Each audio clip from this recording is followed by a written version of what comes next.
We're continuing on tonight in our series in the parables. Tonight, some have heard it called the unjust steward, holding the steward accountable, but it's a parable about something a little bit of a different perspective.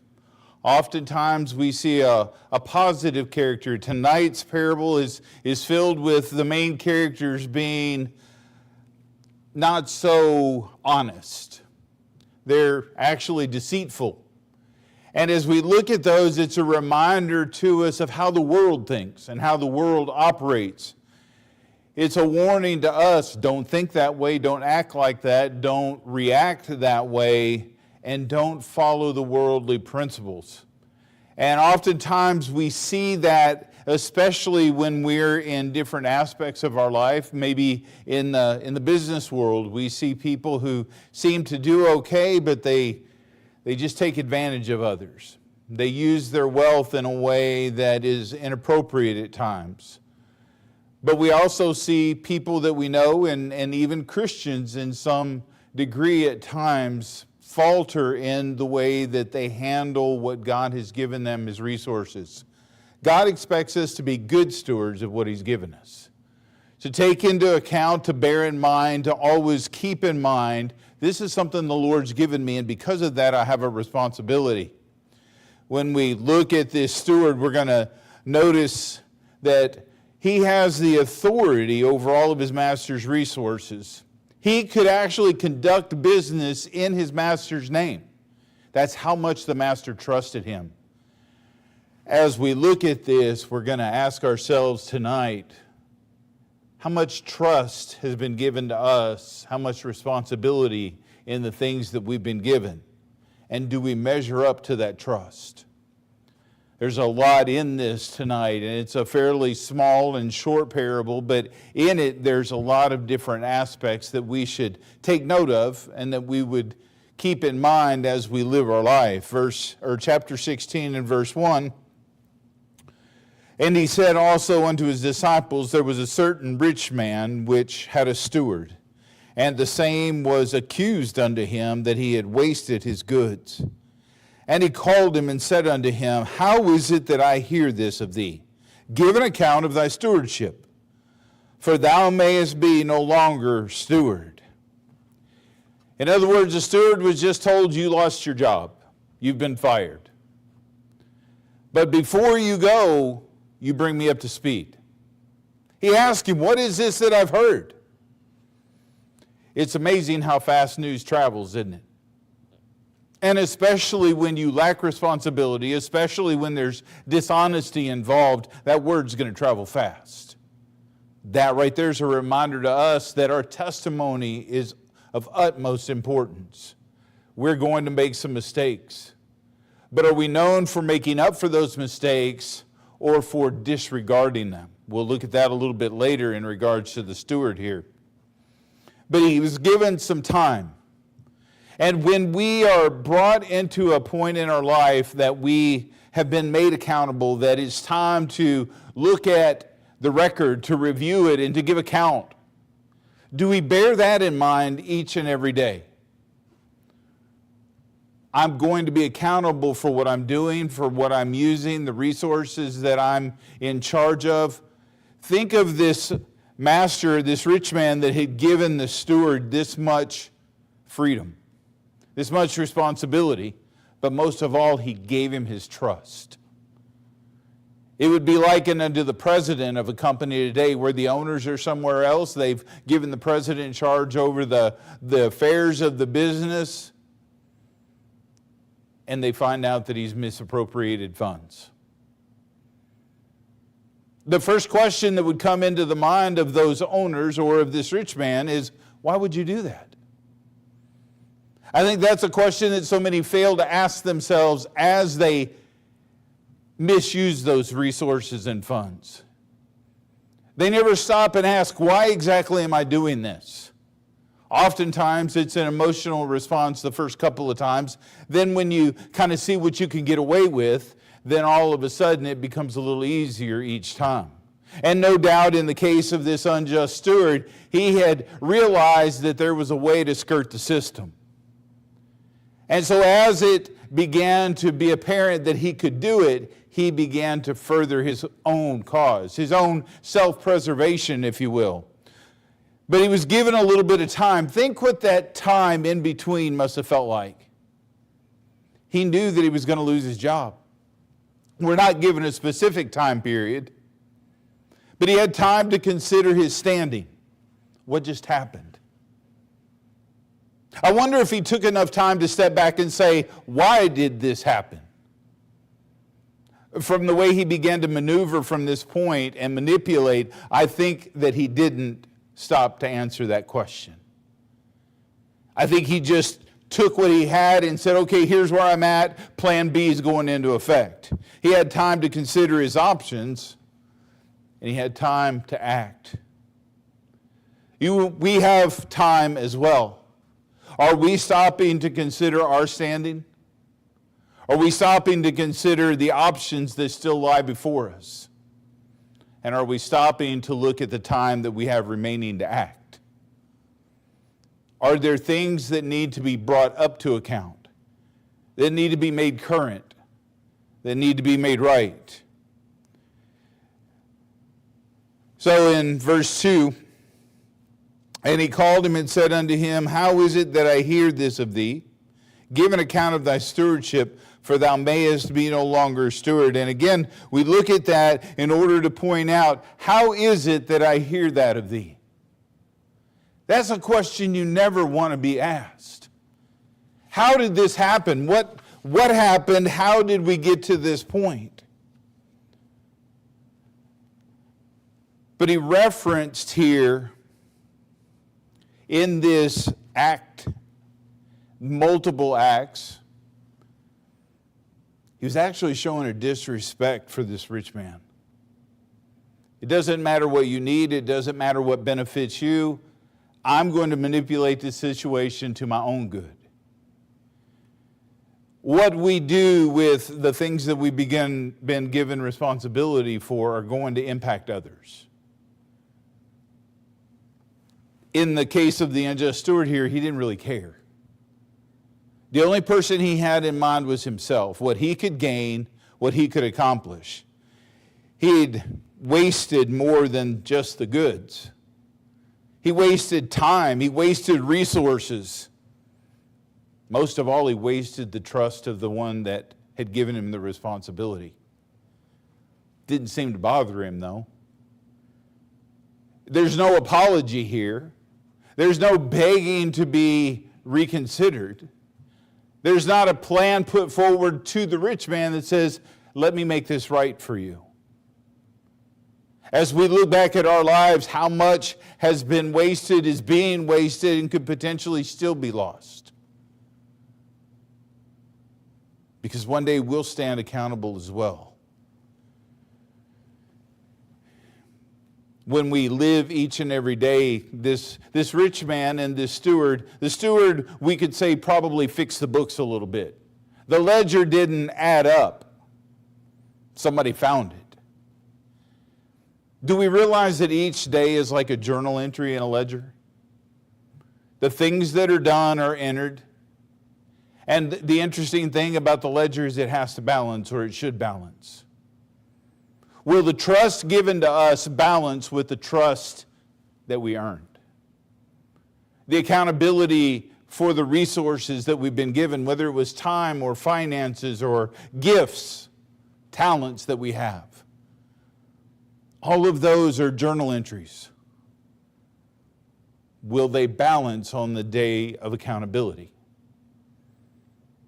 How often do we go back, and in business you go back at regular intervals and you check or you audit?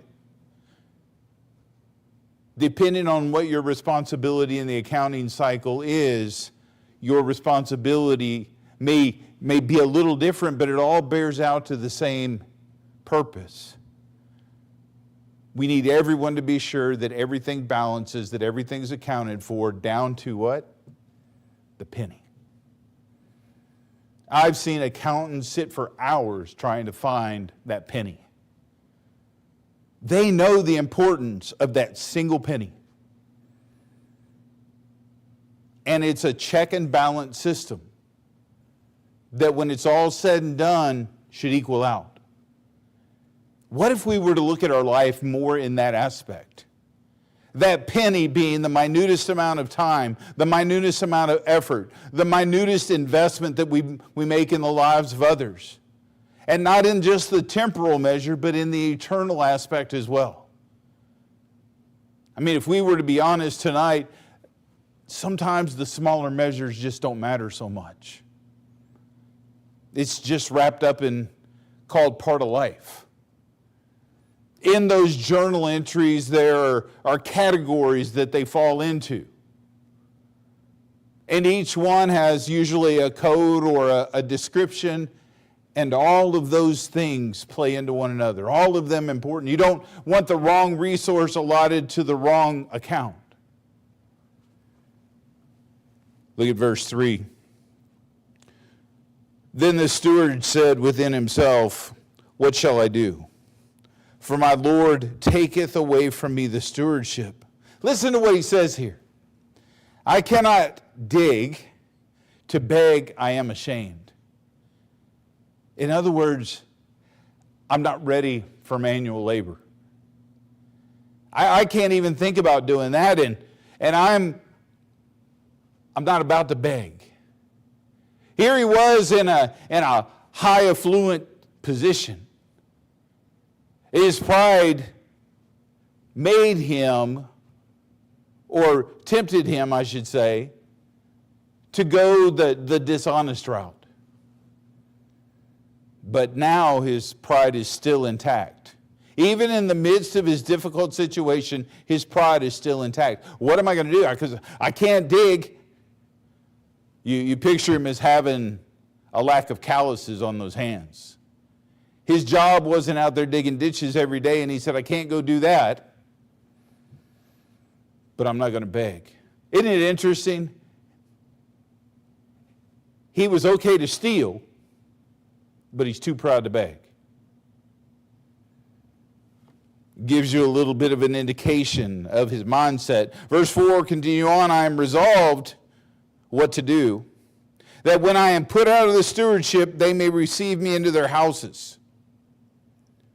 So what he's going to do is he's going to go find some people that owe money, and he's going to cut them a deal. But why is he going to cut them a deal? So they'll be his friends after he becomes unemployed. His mind's working, isn't it? And isn't it interesting how he looks at this situation and he's already planning his way out? If he'd asked, what shall I do, a long time before this, we're not told why he did and why he manipulated and why he acted as he did. But what if he had gone back in time before the incorrect actions and said, what shall I do at that point, and made better choices? But do we ask that question every day? If every day we know is an entry, and we know that those entries are going to be accounted for, and we're going to be held responsible, do we ask ourselves, why am I about to do what I'm about to do? If life and the issues of life were money, and we knew that we had to account for it, we would know that that was important, and we would act accordingly. But since we don't make that comparison, how much do we do that we just don't ask that question? When we look at what he's about to do here, there's a similar story told of a man who thought he was on a deserted island, thought he was out there all by himself. But after a few months, he found out that there was actually a large tribe that inhabited the island. They made contact, and they actually took him in and were very kind to him. So kind, in fact, that they elevated him to be their king. Well, as time went by and he began to be able to converse more and understand more, he found out that they only elected the king for a year. And after that year, he was transferred to a remote island that was literally uninhabited. So he began to think, much like this unjust steward. He sent people to the island that he would eventually be transferred to and had them till up the land and clear areas and build a house, a very nice, large house.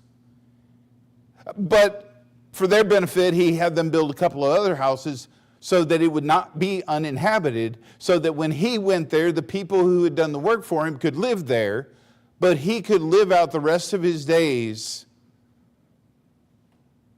in comfort and ease. You see, he was looking forward, but he was planning it for his own self-preservation. Again, that's what the unjust steward did. As we go on, he began to look and say, in answer to his question, what am I going to do? He knows again that he's going to lose his job. He's afraid of what the consequences, so he's going to kind of pad the deck a little bit. He's going to figure out how to continue on. Verse 5, so he called every one of his Lord's debtors unto him and said unto the first, how much owest thou unto my Lord? And he said, 100 measures of oil. And he said unto him, take thy bill and sit down quickly and write 50.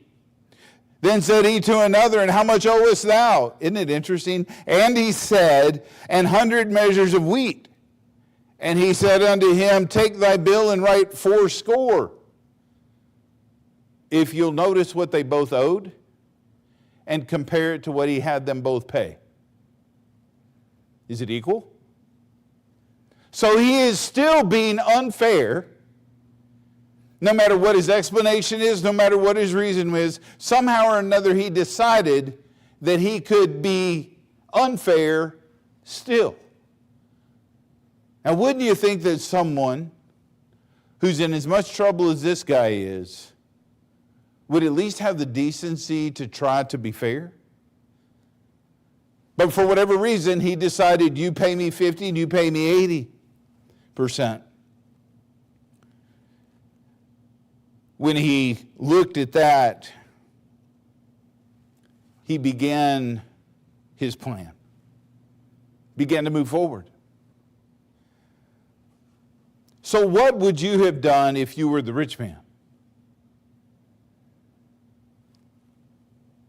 Because what we're about to see is a little different than what you might have imagined. I mean, wouldn't you have liked to see the rich man step up and say, what are you doing? You were already in trouble, you've already lost your job, and instead of doing your best to make it right in a fair way, you've continued to cheat. And again, I'm going to bring to your attention, did you find in there anywhere in any of the verses we've read where the unjust steward walked up and said, I'm sorry? Not at all. It would appear that he's not sorry at all, because if he was sorry, he would have changed his ways. He would have offered, if you'll allow me to keep my job, I'll work and I'll do this and this and this. We can create another account, and everything that I make in profit or whatever I can do to increase your profits will put into this other account until I can make it balance again. He didn't beg for his job back. He simply went to his own self-preservation mode. Too many times when things happen, it might seem difficult to say, I'm wrong. Maybe difficult to apologize. Maybe difficult to right the balance. But it's the right thing to do. Verse 8, and the Lord commended the unjust steward. He found out what he did, and instead of pointing out his wrong, so what does that tell you about the rich man? Was he any more concerned about doing things rightly and honestly than the unjust steward? He said, good job. Way to use your head. I'm glad that you took the initiative. I'm glad that you came up with some sort of a solution, but whatever it was he thought, he commended him because he had done wisely. Wisely in whose eyes? How do you demonstrate that as being wise when it's obviously unequal and it doesn't fully bring the account to a true balance? But read the rest of the verse. For the children of this world are in their generation wiser than the children of light. The people that live this type of a life tend to take more into account with how they spend and what they use it for. Even though it's wrong in its application, they take more initiative, they spend more time trying to accumulate, even in the midst of their dishonesty, than many Christians do.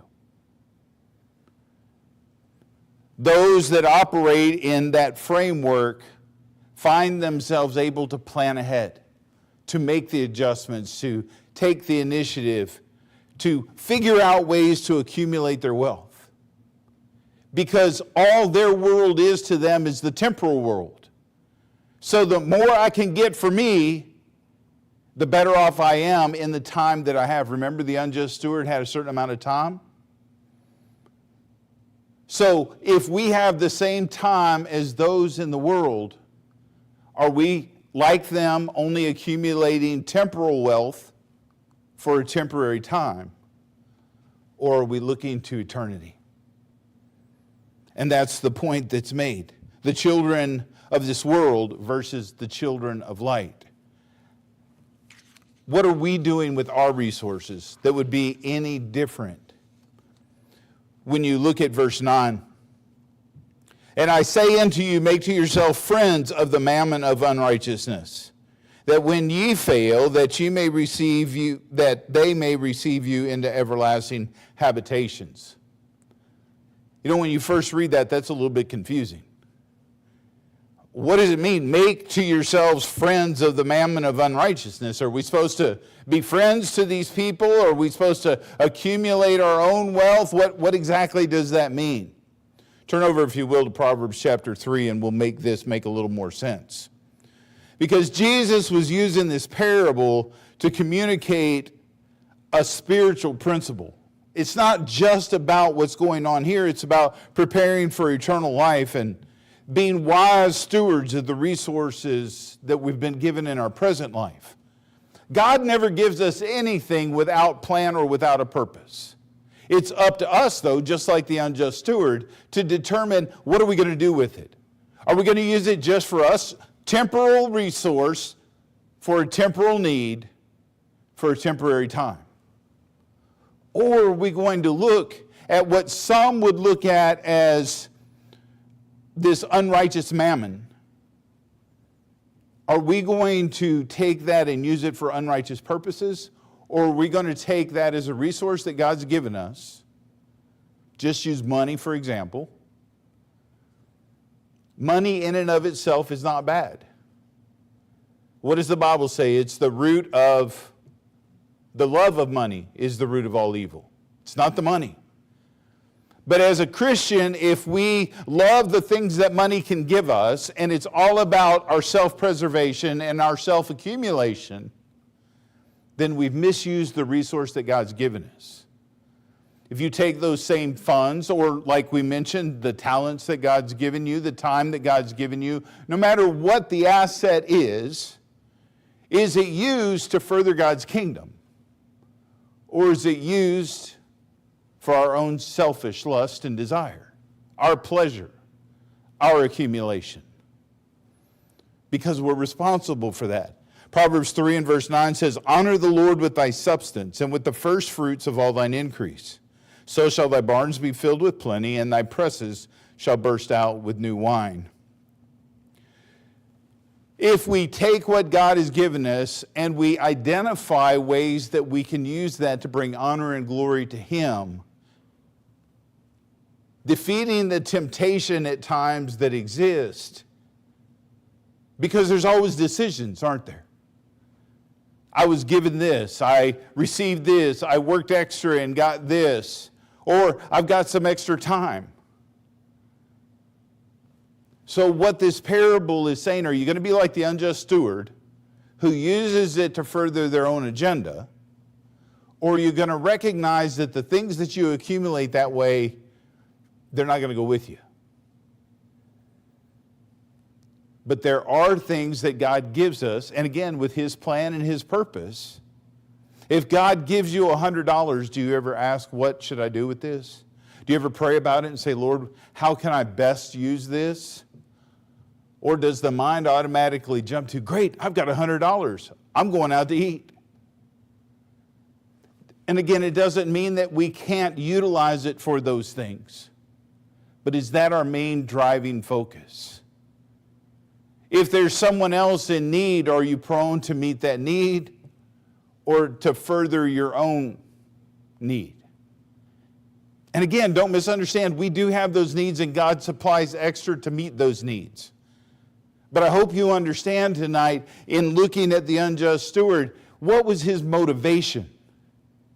His motivation was self-induced. So the question that we ask from looking at him is, what is our motivation?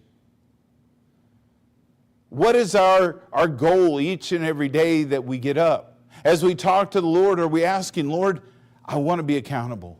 I want to use my time. I want to use my finances. I want to use my energy. Whatever it is, Lord, that you've given me, I want to use it for you. Because he references eternity. 1 Corinthians 4 and verse 2 says, moreover, it is required in stewards. What was this man? He was a steward. Moreover, it is required in stewards that a man be found self-preserving, that a man be found selfish in his intent and his motive, that a man be found faithful. God has given us a place of responsibility and given us resources that we're responsible for. One day we'll stand before Him and we'll be accountable for that. I think sometimes it's hard for us to consider that because we don't see the initial result of what we're doing. Sometimes I don't think we notice it as a resource, and therefore we don't notice it as being wasted. And just like this unjust steward, if we're logically thinking as we analyze what he's done, found it easier and easier to go down the wrong path. I think sometimes when we fail to recognize the importance of the resources that we've been given, it just becomes easier and easier to waste those resources. The unjust steward lost his position. There was a consequence, and even though he set himself up for what was to come, he still lost out. It would have been interesting to see whether his plan worked, or whether the people realized, hey, you know what, this guy was dishonest. They recognized he lost his position. They recognized that the rich man wasn't happy with him. And ultimately, they likely realized that they had been cheated. If you were on that end of the bargain, would you be opening your house?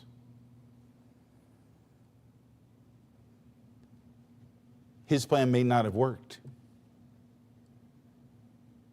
The question is why did he plan the way he did, rather than saying, you know what, I messed up, I learned from it, it's not going to happen again. I'm going to go look for another job.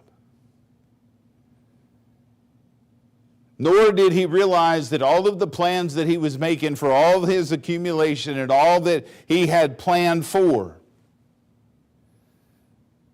You see, there's things that we do in our life that send out a message.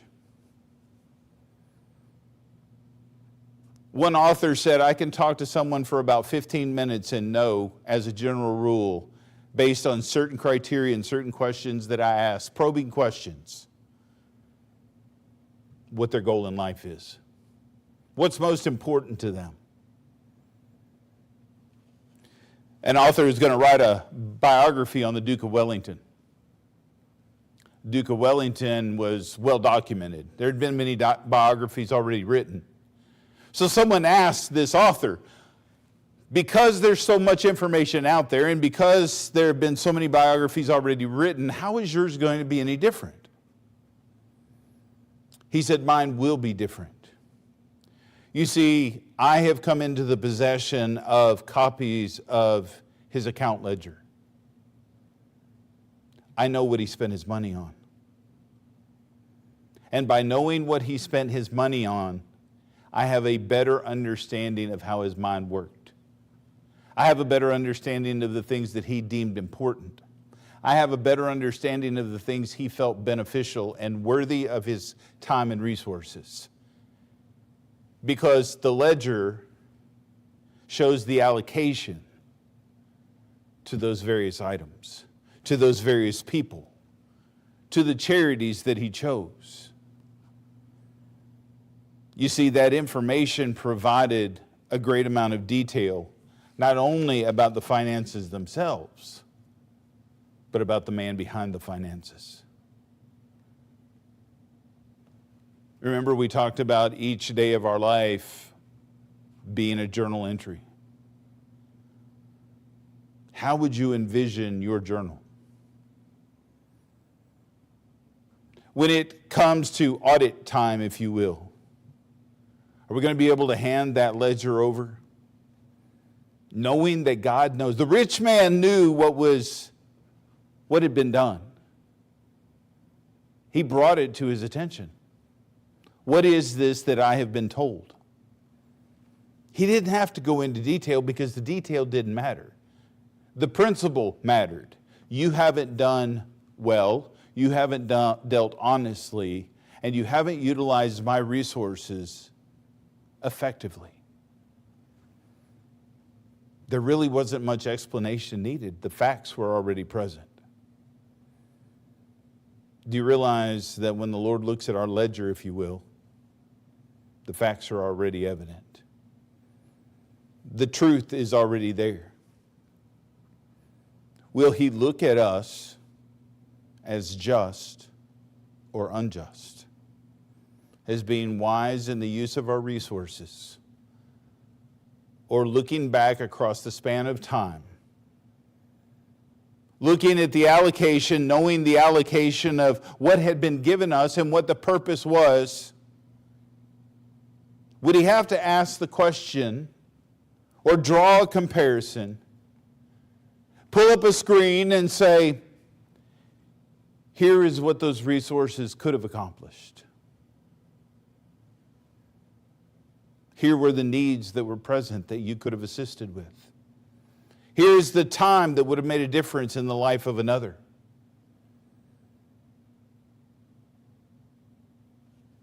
But that wasn't achieved.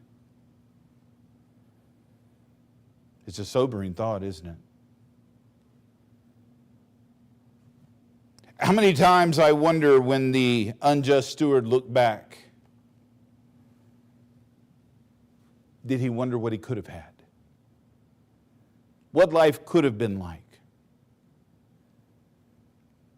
Hudson Taylor once said, a little thing is a little thing, but faithfulness in a little thing is a great thing.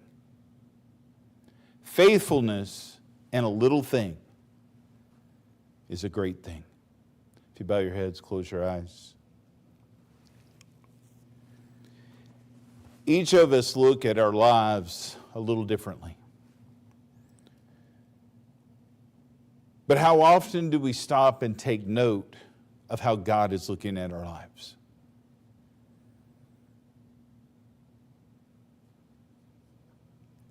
As we mentioned, that becomes a sobering thought.